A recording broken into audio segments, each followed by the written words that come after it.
സർക്കാർ സർവീസിലുള്ള ഭിന്നശേഷിക്കാർക്ക് സ്ഥാനക്കയറ്റത്തിൽ സംവരണം നൽകണമെന്ന സുപ്രീംകോടതി ഉത്തരവ് നടപ്പാക്കാതെ സംസ്ഥാന സർക്കാർ.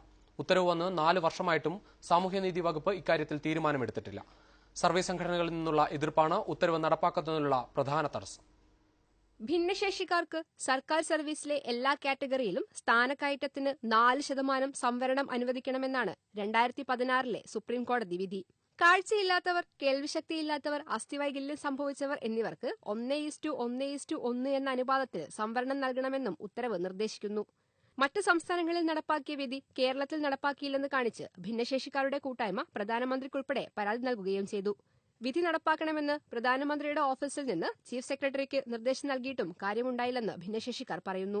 സുപ്രീംകോടതി വിധി ഉണ്ടായിരിക്കെ ആ വിധി പാലിക്കണ്ട എന്ന് പറയുന്ന, അതിനെ കാറ്റിൽ പറത്തണം എന്ന് പറയുന്ന വിദഗ്ധ സമിതിയുടെ റിപ്പോർട്ട് നിയമവാഴ്ചയെ അംഗീകരിക്കാതിരിക്കലാണ്.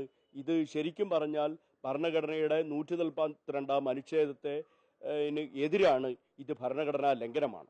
എൻട്രി കേഡറിൽ സംവരണം കിട്ടിയവർക്ക് സ്ഥാനക്കയറ്റത്തിലും സംവരണം നൽകിയാൽ അത് മറ്റുള്ളവരെ ബാധിക്കുമെന്നാണ് സർക്കാർ നിലപാട്.